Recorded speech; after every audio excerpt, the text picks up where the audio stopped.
Shalom, damai di hati. Apa kabar Jemaat Gemim Gloria Jakarta Selatan dan simpatisan?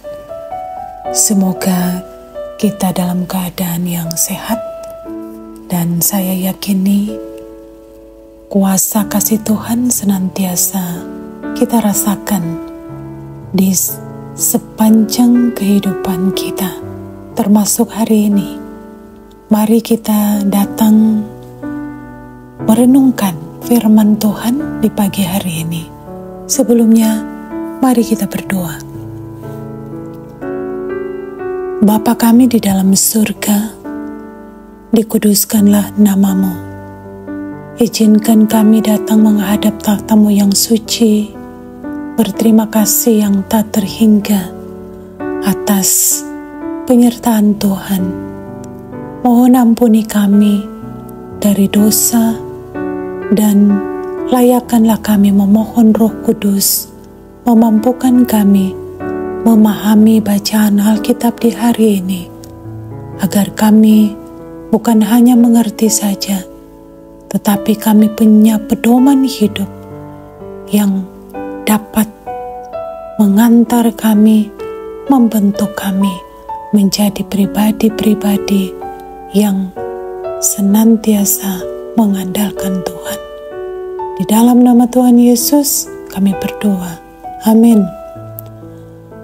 Matius 26 ayat 3-5 berkata, pada waktu itu berkumpullah imam-imam kepala dan tua-tua bangsa Yahudi di istana imam besar yang bernama Kayafas. Dan mereka merundingkan suatu rencana untuk menangkap Yesus dengan tipu muslihat dan untuk membunuh Dia. Tapi mereka berkata, jangan pada waktu perayaan, supaya jangan timbul keributan di antara rakyat. Demikianlah pembacaan Alkitab. Jemaat yang diberkati Tuhan, perbuatan baik ternyata tidak selalu ditanggapi dengan baik.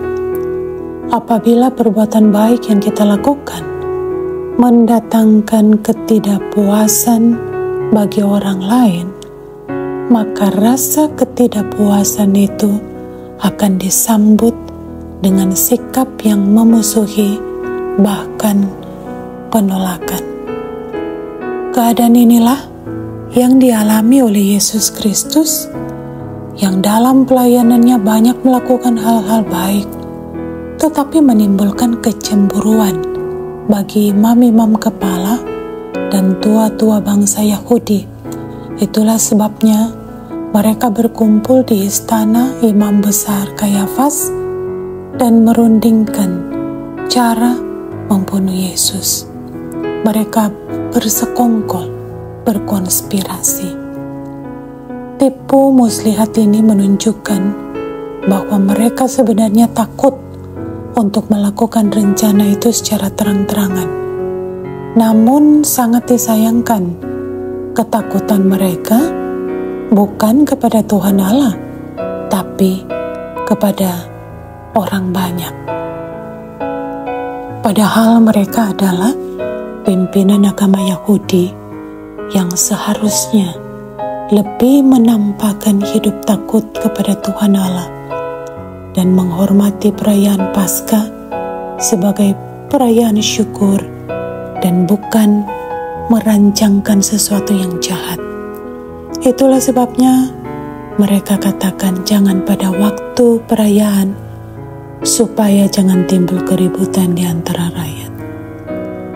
Jemaat yang diberkati Tuhan, sebagai makhluk sosial, hasrat untuk berkumpul satu dengan yang lain sesuatu yang lumrah. Karena itu di berbagai tempat ada banyak orang hidup secara berkelompok. Ada yang membentuk organisasi sosial, organisasi keagamaan, baik yang resmi maupun yang tidak resmi. Tujuan berkelompok sebenarnya untuk sesuatu yang baik, tapi seringkali juga terjadi ada kelompok-kelompok yang dibentuk memang untuk kegiatan-kegiatan yang jahat.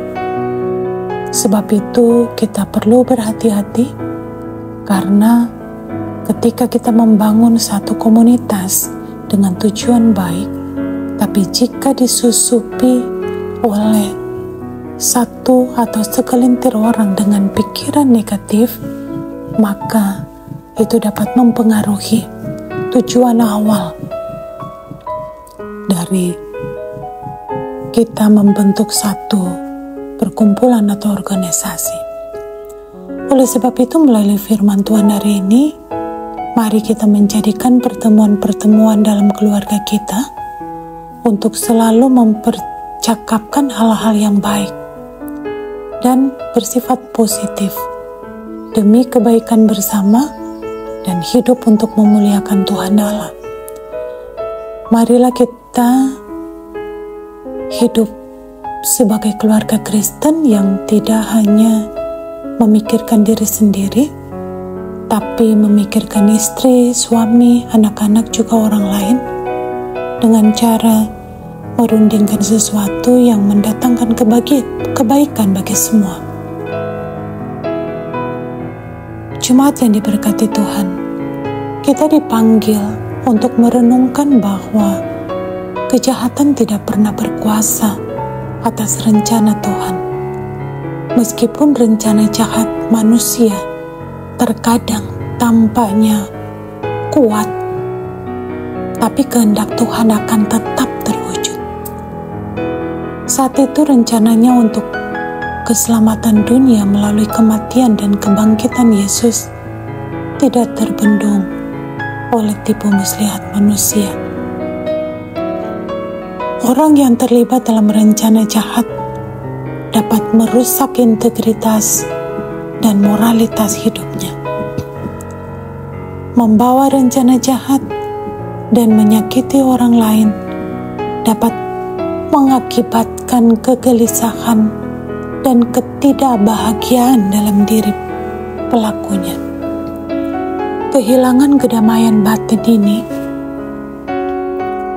dapat mengganggu mental dan emosional kita.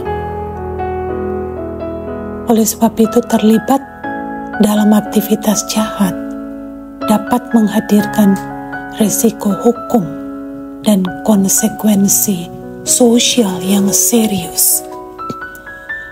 Oleh sebab itu, kita harus bijaksana dan waspada terhadap tipu daya kejahatan dengan memegang prinsip-prinsip hidup sebagai umat Kristus.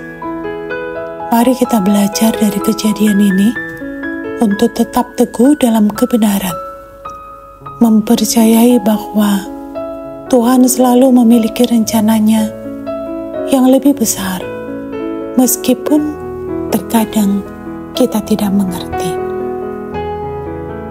Tapi satu hal yang pasti, Tuhan selalu merancangkan hal-hal yang membawa kebaikan, damai sejahtera bagi umat yang dikasihinya. Kita adalah umat yang dikasihinya. Jadi, berbahagialah kita sebagai umat Tuhan. Terpujilah nama Tuhan. Haleluya. Amin. Mari berdoa. Ya Yesus Kristus yang penuh kasih, ajarlah kami selalu memikirkan dan mempercakapkan sesuatu yang mendatangkan kebaikan, bukan hanya bagi diri kami sendiri, tapi juga bagi orang lain, supaya keluarga kami selalu hanya tunduk pada kuasa kasih-Mu dan menjadi teladan bagi banyak orang, sebagaimana yang Engkau kehendaki. Di dalam nama Tuhan Yesus kami berdoa. Amin. Demikianlah ibadah ini. Selamat beraktivitas. Tuhan sayang buat orang semua. Amin.